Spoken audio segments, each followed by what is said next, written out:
friends. I hope all of you are safe and staying at home only. I, Prashant Lakhani, welcomes you in the world of economics for SYSC Commerce and Arts, Chapter 1, Part 4.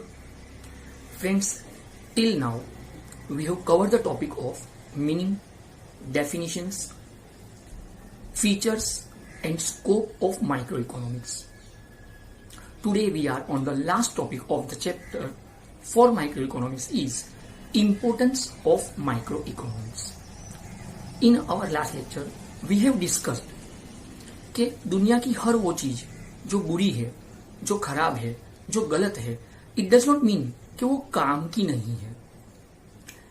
Even though microeconomics is based on certain conditions which are known as assumptions, and these conditions are not fulfilled in any situation, in every situation it is favorable, then too microeconomics is important to study. Now you will have one question कि sir जो micro economics गलत है, सब जगह पे favourable नहीं है, उसको स्टडी करने में हम टाइम क्यों वेस्ट करें.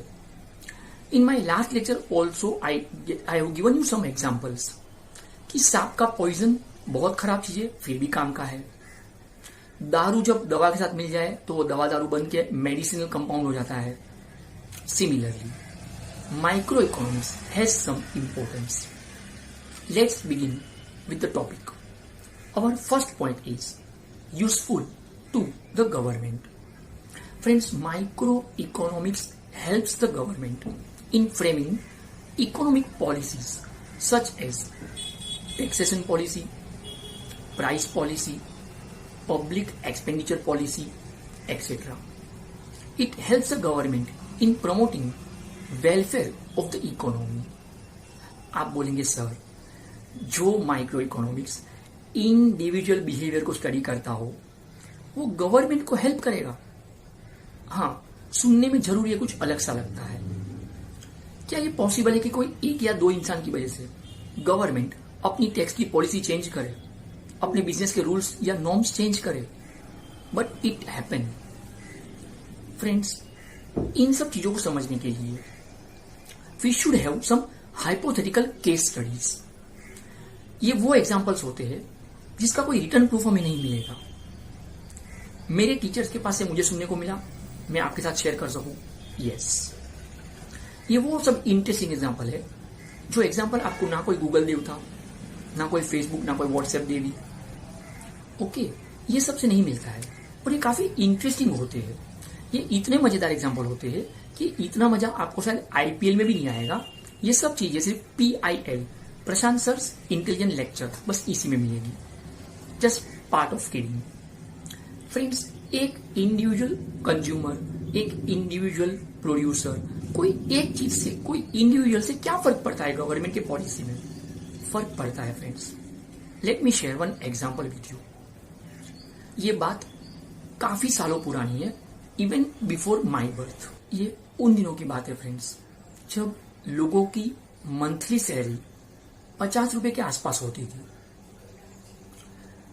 फ्रेंड्स, कल्याण के रेलवे स्टेशन पे दो बेस्ट फ्रेंड्स सालों के बाद मिले. बात में से बात निकली, पता चला दोनों वकील बन चुके थे.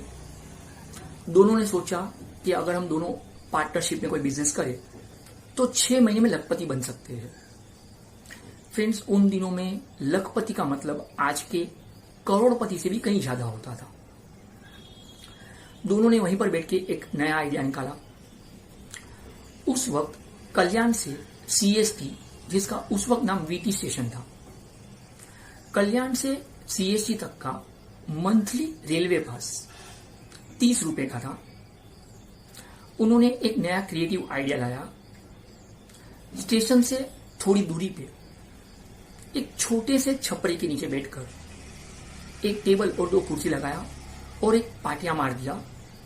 Gate monthly railway pass from Kalyan to VT just in ₹15 and bring 2 photographs with you. दूसरे ही दिन बाहर लंबी लाइन लग गई. क्योंकि 30 रुपए के मंथली पास के बदले यहां पे सिर्फ 15 रुपए में पास लेना था। फ्रेंड्स, उन्होंने किया क्या था, नोटबुक के जो कवर पेज होते हैं उनके स्मॉल पीसीस कट करके उनको पास जैसा बना दिया।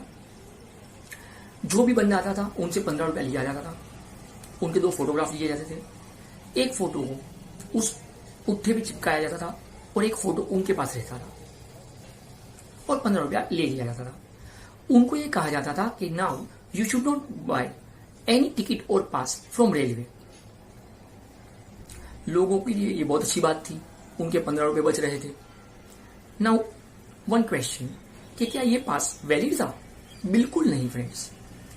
पर एक बात क्या थी कि एक ट्रेन जब एक प्लेटफॉर्म पे आती है, अगर 100 लोग भी उसमें से उतरते हैं तो मैक्सिमम टीसी जो होंगे स्टेशन पे वो तो 2 ही होंगे।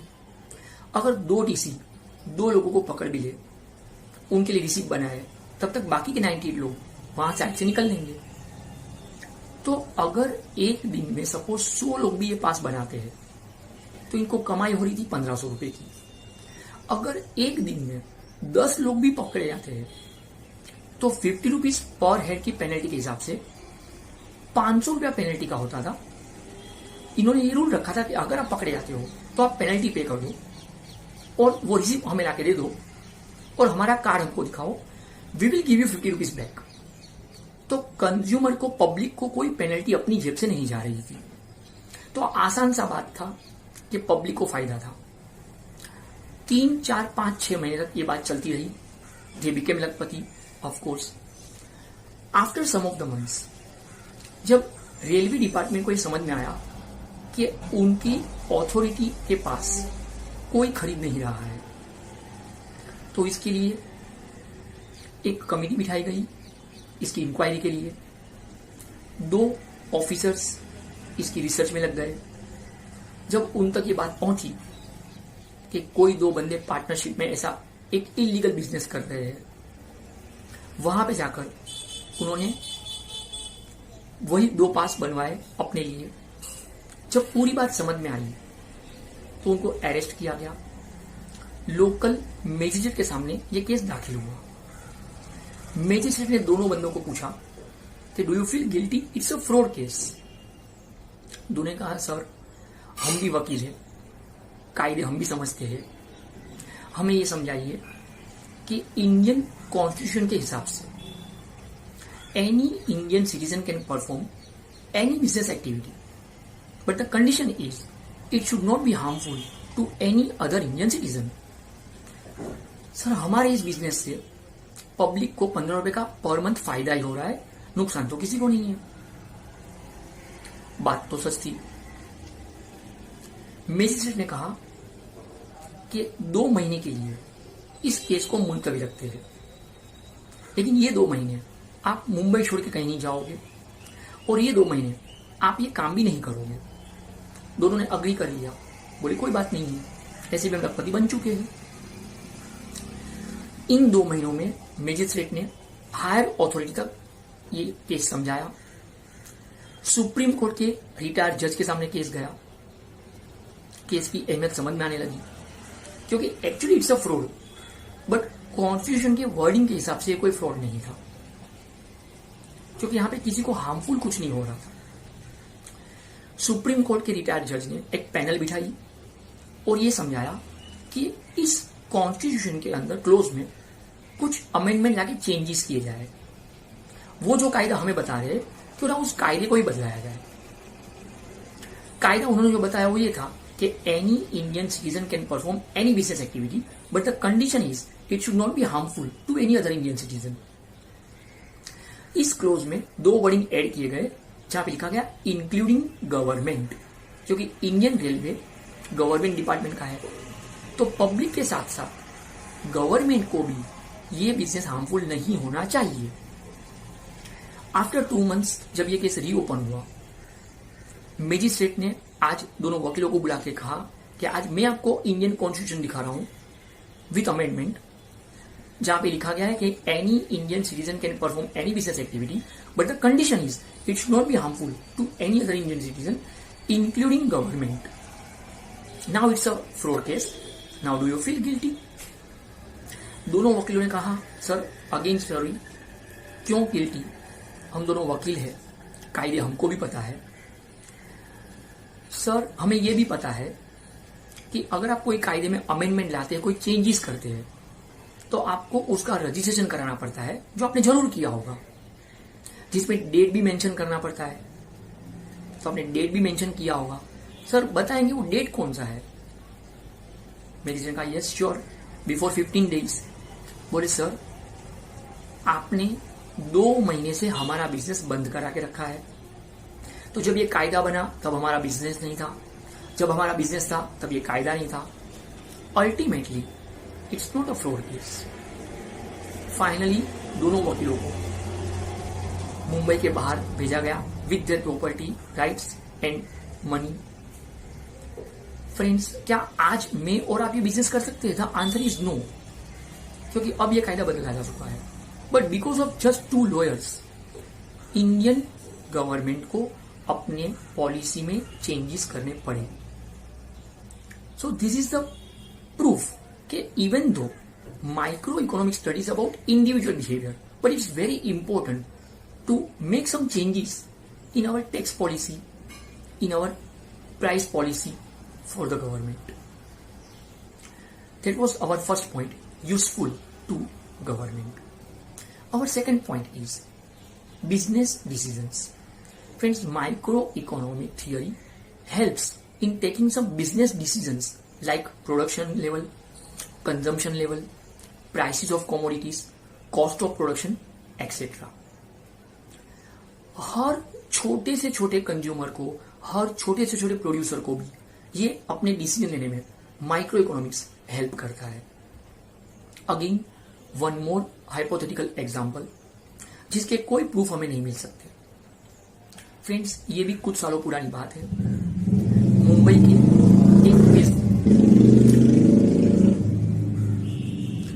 के एक बिजनेसमैन का लड़का यूके के इंस्टीट्यूट में इंजीनियरिंग की स्टडी करने गया था। वहां पे हॉस्टल में all 7 days morning breakfast veg burger आता था, जो खा के वो पक चुका था। उसने हॉस्टल में कंप्लेन किया। हॉस्टल वाले ने कहा कि हमने पूरे साल के लिए एक बेकरी के साथ इसका कॉन्टेक्ट करके रखा है। उस बच्चे ने बेकरी का कॉन्टेक्ट नंबर लेकर वहां पे अप्रोच किया, उनको जाके कहा कि मुझे आपके बिजनेस प्रपोजल के बारे में कुछ समझना है, आपका जो भी प्रोस्पेक्ट्स होते हैं वो मुझे समझना है, कुछ उसको स्टडी करना है। तो बेकरी के ओनर ने बिठा के कहा देखो, हम लोग 5 लोग हैं, इस एरिया में 4 बड़ी बड़ी हॉस्टल है और चारों का मॉर्निंग ब्रेकफास्ट का पूरे साल का कॉन्ट्रैक्ट हमारे पास है। हम पूरे साल उनको वेज बर्गर प्रोवाइड करने वाले हैं। 5 लोग मिलकर दिन के 3 घंटे काम करके हम आसानी से अपना प्रोस्पेक्ट पूरा कर पाते हैं और साल भर में 2.5 लाख पाउंड कमा लेते हैं। जैसे ही उस स्टूडेंट ने अमाउंट से 2.5 लाख पाउंड कमा लेते 3 घंटे काम करके 5 लोग मिलकर, इसके दिमाग में एक सनसनी आ गई। उसने इंजीनियरिंग का स्टडी छोड़ दिया, वापस मुंबई आके पापा को कहा कि मुझे 6 लाख रुपए चाहिए और ये 6 लाख रुपए मैं आपको 6 महीने में वापस कर दूंगा। पापा ने कहा बेटा 6 लाख रुपए तो मैं दे दूं, पर ऐसा कौन सा बिजनेस है कि तू 6 महीने में 6 लाख रुपए वापस भी कर पाएगा? बोले पापा मैं प्रोफेशनली वड़ा पाव का बिजनेस करूंगा। पापा की हंसी निकल गई, बेटा पढ़ाई लिखाई छोड़ के वड़ा पाव, बीएमसी वाले आके रोज लकड़ी मारेंगे, तेरी शादी की उम्र हो जाएगी, कोई लड़की नहीं देगा। बोले पापा बीएमसी वाले लकड़ी नहीं मारेंगे, सलाम मारेंगे, और लड़कियों की तो लाइन लगा दूंगा शादी के लिए। फ्रेंड्स, आज इस बिजनेस को आप हर कोई पहचानते हो, इट्स जंबो किंग। दादर, अंधेरी, वाशी ऐसे स्टेशन के सामने एक छोटा सा आउटलेट शुरू किया गया। 2 बंदे सुबह 4 बजे के आसपास वड़ा तल के निकल जाए, फिर एक बंदा टोपी पहन के पूरा दिन खड़े रहे और आप जब भी मांगो ओवन में डाल के गर्म करके वड़ा पाव दे दिया। मुंबई की भागदौड़ भरी लाइफ में ये वड़ा पाव एक बेस्ट ऑप्शन बन के बाहर आया। आज इसके 32 से भी ज्यादा आउटलेट्स है।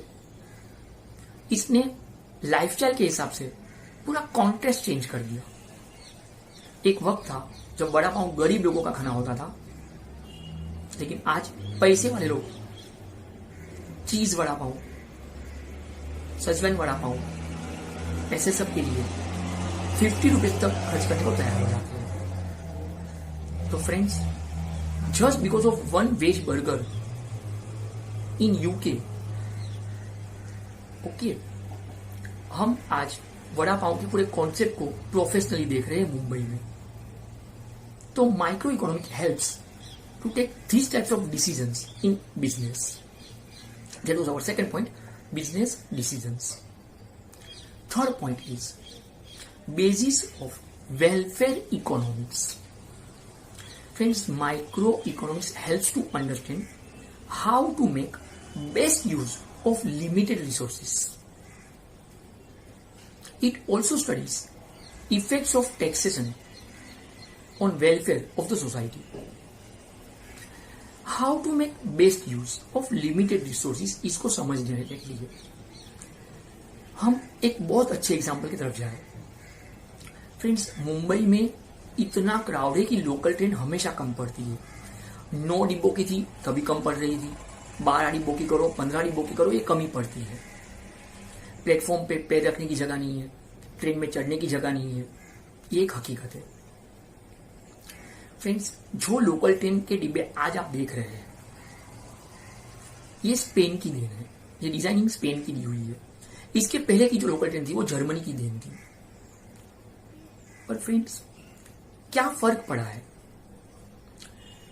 जब लालू प्रसाद यादव अपने रेलवे मिनिस्टर थे और जब उनके पास ये बात गई कि मुंबई में लोकल ट्रेन कम पड़ रही है, क्राउड ज्यादा होता है, तो उन्होंने एक मेल ट्रेन का स्टडी किया। The name of the train is flying queen, flying Rani. Friends, आपने में बहुत बार सुबह 9:30 बजे के आसपास अंधेरी स्टेशन पे इस ट्रेन को देखा होगा। Mumbai to Surat and Surat to Mumbai ये ट्रेन दिन में 2 बार ट्रैवलिंग करती है। Friends, it's a double decker train. ये इंडियन रेलवे की पहली डबल डेकर ट्रेन थी। इस डबल डेकर ट्रेन की खूबी यह है कि वही चौड़ाई, वही लेंथ एंड देन टू डिब्बे की जो कैपेसिटी है, it's near to 132 seating capacity instead of 72 seaters in normal mail express train. कोई एक भी कोना वेस्टेज नहीं गया है। फ्रेंड्स, जब लालू प्रसाद यादव के पास ये फ्लाइंग रानी का रिपोर्ट पहुंचा, उसने जब डिब्बे के अंदर का डिजाइन स्टडी किया, वहां से उसके दिमाग में बात आई कि लोकल ट्रेन के डिब्बे बढ़ाने से अच्छा है कि उसकी डिजाइनिंग चेंज की जाए। तो फ्रेंड्स, आज जो लोकल ट्रेन के डिब्बे आप देख रहे हैं, विंडो की स्पेस बड़ी कर दी गई है, दरवाजों की स्पेस बड़ी कर दी है, सीटिंग कैपेसिटी पहले 3 सीट एक बाजू, 3 सीट दूसरी बाजू और 3 की सीट पे 5-5 लोग बैठते थे। अब उसको थोड़ा श्रिंक कर दिया गया, बीच में स्टैंडिंग कैपेसिटी बढ़ा दी गई। 45-50 मिनट्स के ट्रैवलिंग में अगर स्टैंडिंग मिल जाए तो भी पीपल आर हैप्पी। तो अब क्या हो रहा है कि डिब्बा वही है, फिर भी स्टैंडिंग कैपेसिटी बढ़ा दी गई है, तो मोर number of people can travel in one train now. Friends, आज की तारीख में मुंबई की लोकल ट्रेन में रोज के 6 lakh people are travelling daily. तो ये जो चीज है, ये कहां से आया? तो बोले फ्लाइंग रानी के एक डिब्बे को स्टडी करके आया। हम कैसे बोले कि माइक्रो इकोनॉमिक्स काम का नहीं है? So it is helpful in welfare decision for the economy. That was our third point. Now, the fourth point is foreign trade. Friends, microeconomics explain how to take various foreign trade decisions and how they are implemented, such as effect of import duties, exchange rate policy, etc. Now what does it mean actually? Friends, smartphone पे import duty कम कर दी गई, इसलिए smartphone India में बहुत सस्ते मिलने लगे। और नतीजा ये है कि आज की तारीख में out of 135 crore people, more than 80 crore people are using smartphones. क्योंकि उनके ऊपर इंपोर्ट ड्यूटी कम है, इसलिए वो सस्ते हो गए, तो लोग उसको खरीद पा रहे हैं। सच बताएं तो आज हम कोविड-19 की क्रिटिकल सिचुएशन में बिकॉज ऑफ स्मार्टफोन ओनली आज ये लेक्चर कंडक्ट कर पा रहे हैं। तो इसके लिए इंपोर्ट ड्यूटी कम की गई स्मार्टफोन पे। Now what is exchange rate policy? Friends, $1 equal to 70 rupees, $1 equal to 76 rupees, ये हमने बहुत बार सुना होता है। इसकी जो इफेक्ट होती है एक्सपोर्ट इंपोर्ट पे, ये भी स्टडी करनी पड़ती है। तो ये जो चीजें होती है, ये सब स्टडी करने में microeconomics is very helpful to us. ये सब चीजों को हम स्टडी करेंगे। दैट वॉज फॉरेन ट्रेड, और fourth point. Now the fifth point is economic model. ये वो मॉडल नहीं है जो कैटवॉक करते हैं रैंप पे चल के। Friends, micro economic studies different economic situations with the help of graphs, diagrams, equations, tables, charts, schedules, examples. आप बोलेंगे सर ये तो हर सब्जेक्ट में होता है। नहीं friends, remember one thing, in microeconomics अपनी कोई बात हवे में नहीं होगी। Whatever we are going to study, we should have example, we should have some proper calculation, we should have some proper explanation. अपनी कोई बात विदाउट रीजन नहीं होगी। Take an example. हमें मैथ्स में जब कहा जाता है कि a plus B whole square equal to A square plus 2ab plus B square, but why that formula, वो हमें कभी नहीं सिखाया जाता। फ्रेंड्स, अकाउंट्स में पर्सनल अकाउंट का golden rule, debit the receiver, credit the giver. हमें ये कभी नहीं कहा जाता कि ये रूल कहां से आया, why debit the receiver, why credit the giver. हमें तो ये भी नहीं कहा जाता है कि डेबिट का डेफिनेशन क्या है। फ्रेंड्स, अकाउंट्स पहले दिन से डेबिट वर्ड सिखा रहा है। What is the definition of debit? अगर ये किसी को भी पूछे तो they don't have any answer. Friends, economics में ऐसी कोई बात नहीं होगी। इकोनॉमिक्स ये भी समझाएगा कि डेबिट कार्ड को डेबिट कार्ड क्यों कहा जाए। When you use debit card तो आपके अकाउंट से on the spot payment deduct हो जाता है। That is why it is debit card. तो डेबिट का मतलब होता है reducing the value of your asset. कोई भी असेट्स का प्राइस कम होना, वैल्यू कम होना, रिड्यूस होना, return of value, that is debit. Economics कोई बात without reason, without explanation, without example नहीं करता। हम जो भी डिस्कस करेंगे वो सब के लिए हमारे पास एग्जाम्पल होंगे, टेबल, चार्ट, डायग्राम्स, ग्राफ्स होंगे। That is economic model. That was our fifth point. Friends, our sixth point is price determination. This is the repetition. Yes friends, इसके पहले मैं 2 बार ये डिस्कस कर चुका हूं। Micro economic theory helps in explaining how the prices of commodities and values, prices of factors of productions are determined. इसके पहले भी ये बात हुई थी कि if you are purchasing any commodity, उसका कोई तो प्राइस है। अगर ये एक पेन में खरीद रहा हूं तो ये पेन का 70 रुपीज है, ये कहीं से तो आया है, right? Friends, last lecture also I told you, if we are using land, we have to pay rent. If we are calling to workers to work, we have to pay wages. तो ये सब कहीं से तो आ रहा है। तो how all these things are determined, ये हमें माइक्रो इकोनॉमिक्स सिखा सकता है। Our next point is, that is free market economy. Friends, micro economy helps to explain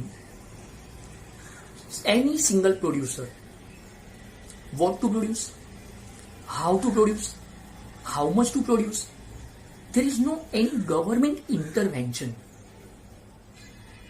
आज गवर्नमेंट किसी भी प्रोड्यूसर को फोर्स नहीं करती है कि आप एक दिन में कितने मास्क बनाएंगे या एक दिन में कितनी मेडिसिन बनाएंगे। No one can force me कि मैं एक दिन में कितने लेक्चर लूं। No one can force. तो it's a free market economy. So all this decisions will be taken by producers themselves with the help of microeconomics. Similarly, any single consumer can take any decision to buy any product, but with the help of microeconomics. So that was the topic, importance of microeconomics. I hope I am helping you in your economic study in this critical situation also. Friends, thank you so much for your great support and great feedback. Please give us feedback for this lecture also. I hope all of you are fine and healthy. Soon I'll approach you. Thank you so much.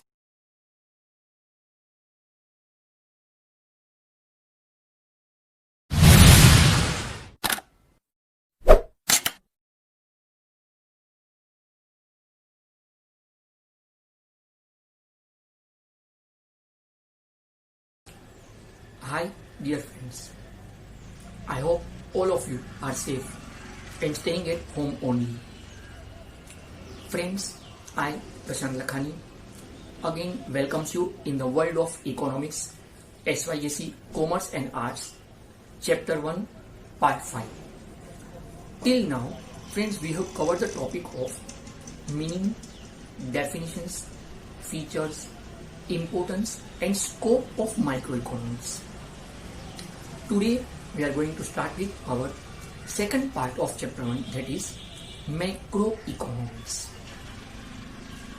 Friends, let me clarify the great difference between microeconomics and macroeconomics. जब हम ये समझना चाहे तो we have to consider some of the hypothetical examples. Microeconomic depends on some conditions, that is assumptions. Macroeconomics always talk about reality, practicality. हम यहाँ पे कोई assumptions की बात कभी नहीं करेंगे. माइक्रो इकोनॉमिक्स हर वक्त ये बोलता है कि अगर ऐसा होगा तो वैसा हो जाएगा. If and but, if and so. पर मैक्रो इकोनॉमिक्स ऐसी किसी चीज को कंसीडर नहीं करेगा. Friends, remember one thing, micro always based on past and future, जबकि macro always consider present more. वो पास्ट और फ्यूचर को कभी कंसीडर करने की सोचता ही नहीं है. हम इसमें सिर्फ उन्हीं एग्जाम्पल को कवर कर पाएंगे जो प्रैक्टिकली रियलिटी में हो चुके हो, जो प्रेजेंट की बात हो. There is a great difference between microeconomics and macroeconomics. इस बात को समझने के लिए चलो एक एग्जाम्पल समझने की ट्राई करते हैं. फ्रेंड्स, एक हाईवे टच 15 माले का एक बिल्डिंग था. 4 फ्रेंड्स थे. चारों के पास इंटरकॉम सिस्टम था. एक फ्रेंड ग्राउंड फ्लोर, एक फ्रेंड 5th फ्लोर, एक फ्रेंड 10th फ्लोर और एक फ्रेंड टॉप 15 फ्लोर पे जाके खड़े हो गए. शुरुआत में सबसे पहले 15 फ्लोर वाले ने एक मैसेज लीव किया कि मुझे एक कार स्पीड में आती हुई दिख रही है. 10th फ्लोर, 5th फ्लोर और ग्राउंड फ्लोर वाले मैसेज छोड़ा कि हमें नहीं दिख रही है. थोड़ी देर के बाद 10th फ्लोर वाले ने कहा हाँ मुझे भी दिख रही है, ये कोई स्मॉल फैमिली कार है. 5th फ्लोर, ग्राउंड फ्लोर ने कहा हमें अभी भी नहीं दिख रही है. थोड़ी देर के बाद 5th फ्लोर वाले ने मैसेज छोड़ा हाँ अब तो मुझे भी दिख रही है, ये तो मारुति सुजुकी कंपनी की कार है. ग्राउंड फ्लोर वाले ने सोचा कि ये तीनों को दिख रही है, सिर्फ मुझे ही नहीं दिख रही. वो गेट के पास आके खड़ा हो गया और आफ्टर सम टाइम उसको भी एक कार दिखी. विदिन 20 सेकंड्स कार उसके सामने आके जूम करके निकल गई. उसने डिटेल में देख लिया कि कार में कितने लोग बैठे थे, ड्राइवर ने कौन से कपड़े पहने थे, कार का नंबर क्या था, कार का कलर क्या था, हर एक चीज डिटेल में स्टडी की और मैं से छोड़ दिया कि मुझे कार दिखी थी। थोड़ी देर के बाद 5th फ्लोर वाले ने कहा मुझे भी कार दिखी थी। After some time 10th floor वाले ने ऑल्सो डिक्लेयर किया कि मुझे भी कार दिखी थी। 15th फ्लोर वाला बोल रहा है मुझे अभी भी कार दिख रही है। फ्रेंड्स, मैं क्या कंपेयर करना चाहता हूं, ग्राउंड फ्लोर वाले के हिसाब से जस्ट थिंक कि उसके लिए कार दिखेगी और कार दिखी थी, ये बहुत लंबे टाइम के लिए था, और कार दिख रही है, it was just for 20 seconds. 15th floor वाले के लिए आप सोचिए, तो कार दिख रही है, ये कंटिन्यूस प्रेजेंट टेंस रहा, उसे काफी लंबे वक्त तक प्रेजेंट में कार दिख रही है। Friends, that is the observation of macro economics. ये कभी कोई छोटी चीजों में उलझना नहीं चाहेगा। So now let's begin with meaning of macro economics. Here let me introduce the way of comparative study method. Friends, micro economics के मीनिंग में हमने कहा था कि it studies about behaviour of small units like individual firms, particular commodities etcetera.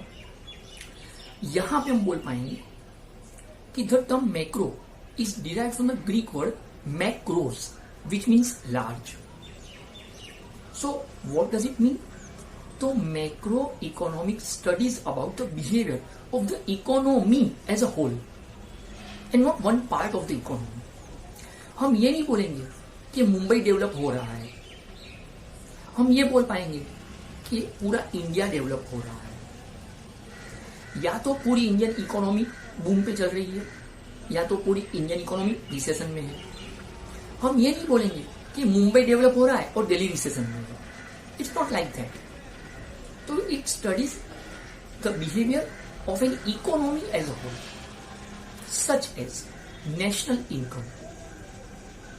Friends, micro economics individual income सोचेगा कि per minute में क्या कमाता हूं। Macro economic studies about national income. आज की तारीख में इंडिया की एक साल की इनकम करीब करीब, डियर फ्रेंड्स, करीब करीब 185 लाख करोड़ के आसपास। इन दिस कोविड-19 situation also it's near to 185 lakh crore. It's national income, पूरी कंट्री की एक साल की कमाई। एग्रीगेट डिमांड, पूरे साल में पूरी कंट्री के मिलकर जो डिमांड करते हैं। एग्रीगेट सप्लाई, पूरे साल में पूरी कंट्री में जितने भी प्रोड्यूसर्स हैं वो जो कुछ भी प्रोड्यूस करके सप्लाई करते हैं। टोटल एम्प्लॉयमेंट, मेरे पास कितना काम है डजंट मैटर, लोगों के पास कितना काम है, employment level, that is the matter. Friends, total investment, आपके घर पे आपके पॉकेट में कितना सेविंग मनी है डजंट मैटर, पूरी इंडिया के अंदर टोटल कितना इन्वेस्टमेंट अमाउंट है, that is important to study. General price level, that is inflation, महंगाई। फ्रेंड्स, माइक्रो कभी महंगाई वर्ड तक नहीं पहुंच सकता। Our inflation rate it's near to 8%। तो पूरी इंडिया में महंगाई का जो रेट होता है उसका एवरेज निकालना होता है, that is general price level. हम इन सब चीजों को स्टडी करेंगे। हम ये बोल सकते हैं इसका मतलब कि macro economic studies about the aggregates, behaviour of aggregates. In short we should compare like that कि माइक्रो इकोनॉमिक्स में हमने कहा था कि we examine the trees and not the forest. यहां पे हम कह पाएंगे कि we examine the forest and not the trees. अगर हमें किसी एक पेड़ को समझना हो तो जहां पे बंच ऑफ ट्रीज हो वहां तक तो जाना पड़ेगा, and that is more important. Friends, eagle पंछी जो होता है ना, वो जब अपनी ऊंची उड़ान भरता है आसमान में, तो उसकी जो उड़ान होती है it's not a fly, it's a सोर। ये एक बहुत अच्छा इंग्लिश वर्ड है, सोर। और उस हाइट से वो अपने शिकार को पकड़ने के लिए, छोटे छोटे शिकारों को पकड़ने के लिए वो कभी जमीन पे आता ही नहीं है। वो उतनी हाइट से उसका जो आई विजन होता है, बर्ड आई व्यू जो होता है, उसकी हेल्प लेकर जहां पे ग्रीनरी ज्यादा हो वो वहीं पे नीचे आएगा और अपना शिकार लपक के वापस ऊपर चले जाएगा। तो that is the point of view for macro economics. So that was the topic, meaning of macroeconomics. Now our second point for today is definitions of macroeconomics. Friends, जो पहला डेफिनेशन है प्रोफेसर कैरी शेपिरो का दिया हुआ, that is macroeconomic studies deals with the functioning of an economy as a whole. The functioning of an economy. एक वक्त में अपनी कंट्री में एक साथ फ्रेंड्स बहुत कुछ चलते रहे, बहुत कुछ। कहीं पे इंटरनेशनल क्रिकेट टूर्नामेंट होती है, तो कहीं और फुटबॉल की मैच चल रही होती है, कहीं पे हम मिलिट्री के लिए, एविएशन के लिए कुछ कॉन्ट्रैक्ट साइन कर रहे होते हैं, कहीं पे साइक्लोन की तैयारी चल रही होती है। अगर हम अभी की सिचुएशन देखें तो कहीं पे साइक्लोन की आगाही है, कहीं पे लॉकडाउन 4 कंटिन्यू है, कहीं पे उसको कुछ मामलों में, कुछ चीजों में रियायत देके खोलने की बात हो रही है। तो we have to function all together. किसी एक चीज को लेकर दूसरी सभी चीजों को रोक दिया जाए, it's not possible in economics. तो there is the functioning of an economy as a whole. हमें ये सब चीजें एक साथ कवर करनी पड़ती है। According to K E. Boulding, macroeconomic deals not with individual quantities but with aggregates of these quantities, not with individual income but with national income, not with individual price but with general price level, and not with individual output but with national output. अगर हम इस पूरी definition का postmortem करें तो we can understand कि के.ई. Boulding का जो तरीका है डिफाइन करने का, वो ये है कि हम मैक्रो इकोनॉमिक्स में किस चीज को स्टडी करें, उससे पहले ये समझ ले कि हम किस चीज को स्टडी नहीं करें। Let me clarify it. According to him, macroeconomic deals not with individual quantity. कोई एक फैक्ट्री में मास का प्रोडक्शन कितना होता है डजंट मैटर। पूरे इंडिया में मास का प्रोडक्शन कितना कर पाते हैं, that is important. Not with individual income. मेरे अकेले का इनकम क्या है उससे कोई फर्क नहीं पड़ता। एक बात समझ लीजिए फ्रेंड्स, मेरे करोड़पति हो जाने से आप सब लोग करोड़पति हो जाएंगे ऐसा नहीं होता। पर अगर नेशनल इनकम अच्छी है, अगर हर कोई करोड़पति है, इट मीन्स कि मैं भी करोड़पति हुई, तो does not deal with individual income but with national income. It deals not with individual price but with general price level. कभी ऑटो रिक्शा का भाड़ा बढ़ गया, कभी दूध का भाव 2 रुपए पर लीटर बढ़ गया, कभी पेट्रोल 3 रुपए पर लीटर महंगा हो गया। ऐसी छोटी छोटी चीजों से लाइफ को ज्यादा फर्क नहीं पड़ता फ्रेंड्स। हाँ, but general price level, there is inflation rate. Just I told you कि इंडिया का इन्फ्लेशन रेट अभी चल रहा है नियर टू 8%। फ्रेंड्स, जिम्बाब्वे जैसी कंट्री, ब्राजील जैसी कंट्री में इन्फ्लेशन रेट चल रहा है नियर टू 35%, 45%। ये फर्क समझने जैसा होता है कि जहां पे हर चीज महंगी लगेगी, तो that is general price level.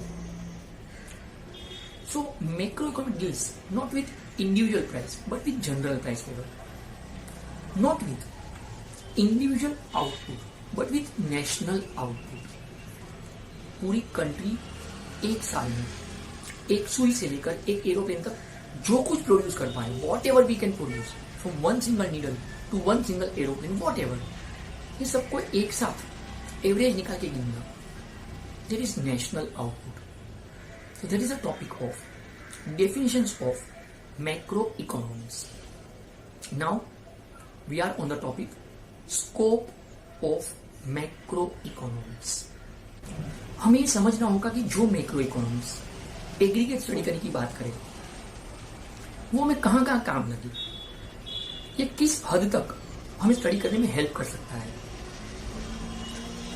Our first point for scope is theory of income and employment. Dear friends, macroeconomic helps in explaining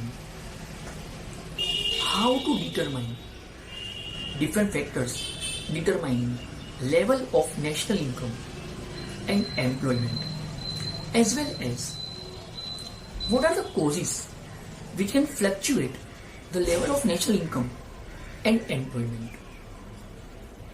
Let me explain it with one example.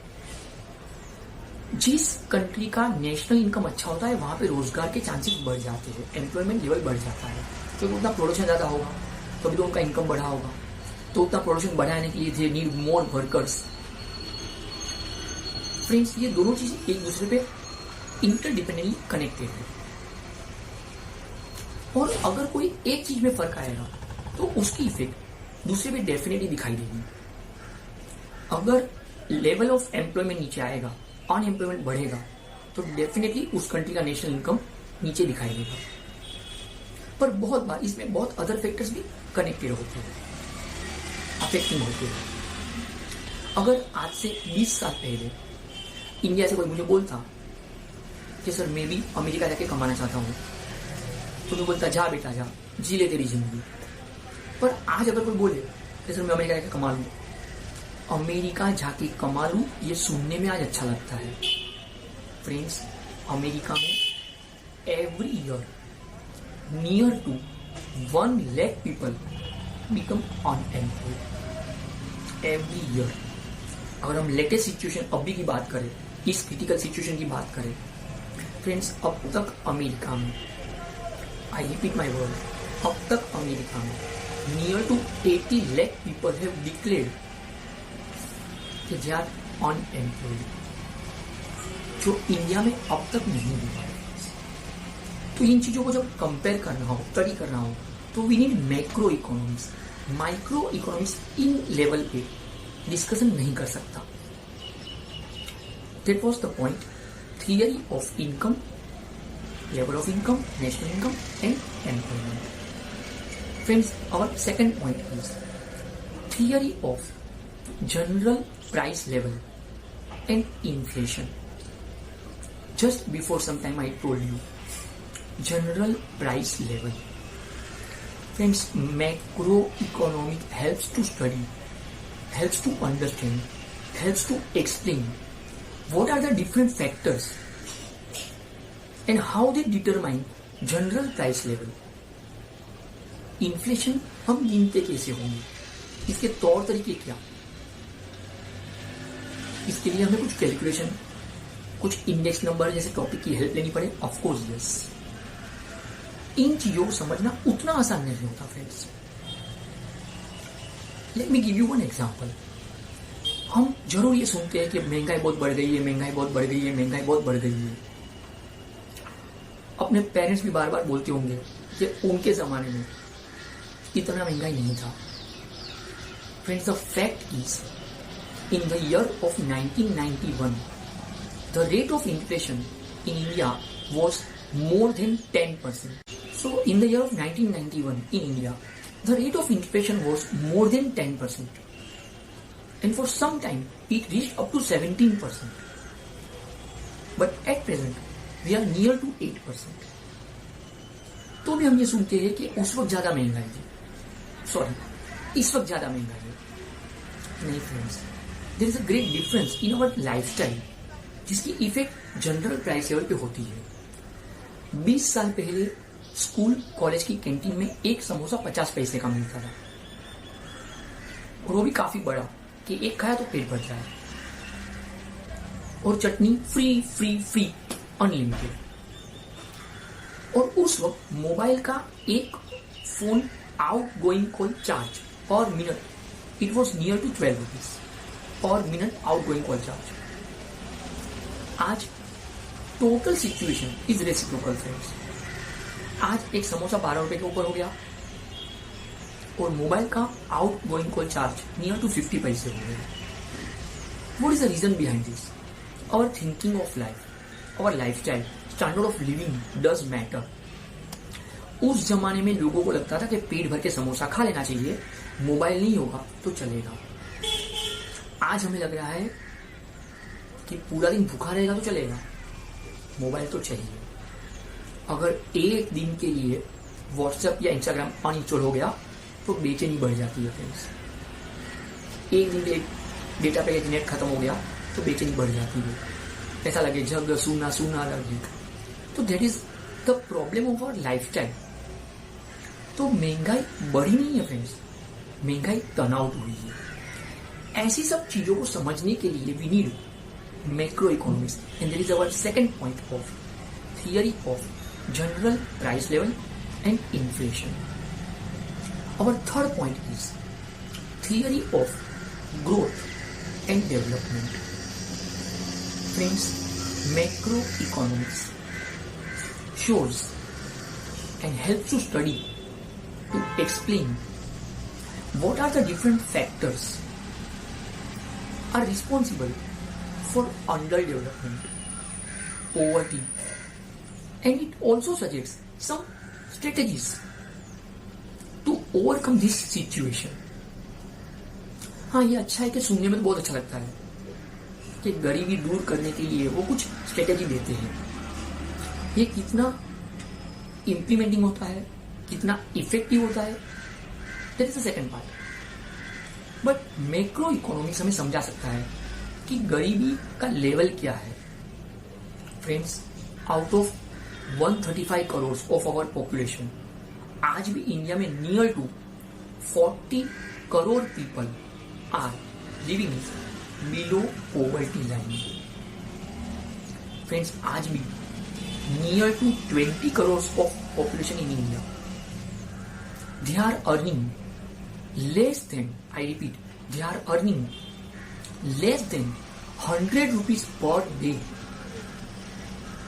उनकी इनकम 100 रुपए से भी कम है एक दिन की कमाई, तो महीने का लेस देन 3000 रुपीज।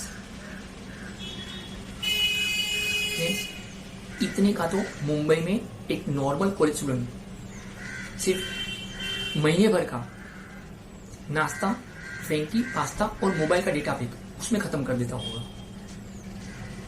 तो इन चीजों को जब समझना हो तो under development, yes, economic development, infrastructure development अपने आप में उतना स्पीड में नहीं है, एंड दैट इज वाई हम ये इफेक्ट दिख रही है।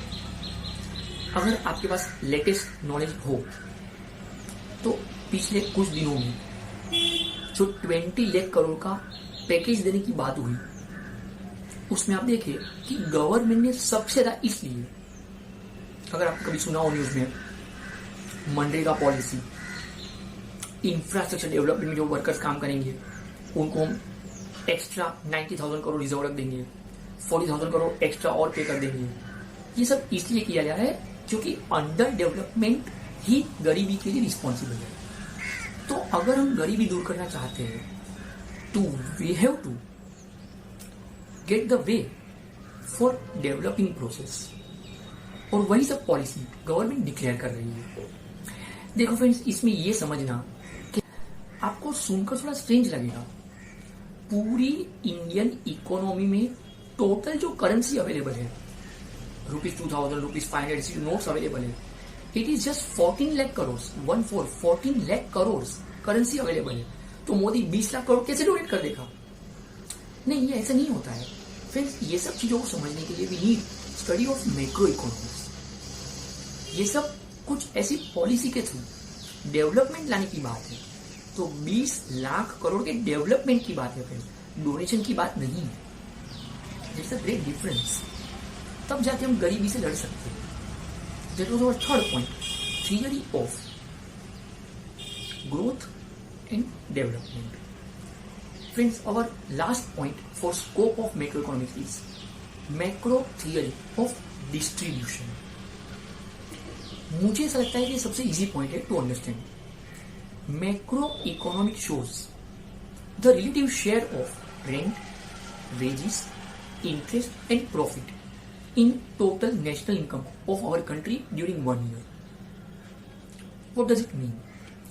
From 1st April to 31st March, ये जो अपना फाइनेंशियल ईयर होता है, इस एक साल में हमने जितना भी लैंड यूज किया बिजनेस पॉइंट ऑफ व्यू, जितना भी लैंड यूज किया उसका जो रेंट है वो गिना जाए, जितने भी लेबर्स को काम पे बुलाया उनके जो वेजेस पे किए वो गिना जाए, जितना भी कैपिटल काम पे लगाया उसका जो इंटरेस्ट है वो गिना जाए, जितने भी बिजनेसमैन ने अपने एफर्ट्स काम पे लगाए उनका जो प्रॉफिट शेयरिंग रेशियो है वो गिना जाए। तो that is macro theory of distribution. जितना आपकी कंट्री में amount of rent, wages, interest, profit ज्यादा, उतना नेशनल इनकम का अमाउंट ज्यादा, उतना आपका डेवलपमेंट ज्यादा, उतना ग्रोथ ज्यादा, उतनी तरक्की स्पीड पकड़ती है और वहां से development point of view employment बढ़ता है और लोगों की इनकम बढ़ती है। It's a great economic cycle which we can understand with the help of macro economics. So finally in our today's session we have covered meaning, definition and scope of macroeconomics. Friends, I hope all of you are able to understand these types of concepts with these types of video lectures. Thank you so much for your great cooperation and great feedback. Please give feedback for this lecture also. Thank you so much. Soon I'll upload you again.